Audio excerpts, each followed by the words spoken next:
नमस्कार. आत्ताच मी त्या नालायक हिंदुस्थानी भाऊचा व्हिडिओ पाहिला. त्यानं त्या व्हिडिओमध्ये कोल्हापूरकरांच्याबद्दल अपशब्द काढलेत, शिव्या दिलेत. मला या व्हिडिओच्या माध्यमातून एक सांगायचं आहे की हा नालायक हिंदुस्थानी भाऊ जे कोल्हापूरकरांच्याबद्दल बोलला त्याला बहुतेक कोल्हापूरची खासियत माहिती नसेल. कोल्हापूरकरांनी जर का एखाद्यावर प्रेम केलं तर त्याला नक्कीच डोक्यावर घेतात आणि जर का मस्ती केली तर त्याला पायतान हे नक्की दाखवतात. त्यामुळं कोल्हापुरात जो सध्या माधुरी हत्तीचा विषय चाललेला आहे तो राजकारणाचा विषय नाही, तो कोल्हापूरकरांच्या अस्मितेचा विषय आहे. कोल्हापूरकरांनी किंवा त्या नांदणी गावानं या हत्तीवर प्रेम केलेलं आहे आणि हे प्रेम आम्ही सोशल मीडियातून दाखवून दिलं. काही लोक रस्त्यावर उतरले, काही लोकांनी सोशल मीडियाच्या द्वारे त्याचा निषेध नोंदवला. पण सर्वांचीच इच्छा आहे की तो हत्ती कोल्हापूरमध्ये परत यावा.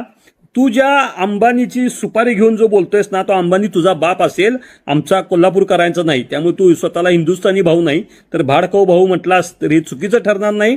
आणि जर का शिव्याच्या बाबतीत बोललास तर आम्ही तुझ्यापेक्षा जास्त शिव्या देऊ शकतो. आम्ही इथनं जर शिव्या द्यायला लागलो तर तुझ्या घरातल्यांना तिथं उचक्या लागतील, एवढं लक्षात ठेव. पण आमच्यावर ते संस्कार नाहीत.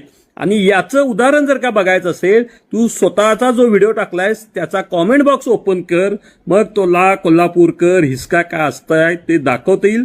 आणि जर तू म्हटलायस की या हत्तीसाठी कोण राजकारण करते वगैरे वगैरे वगैरे, जर काय चांगल्या गोष्टीचं राजकारण होत असेल आणि राजकारण करून जर का तो हत्ती परत येते असेल तर त्या गोष्टीचं स्वागतच केलं पाहिजे.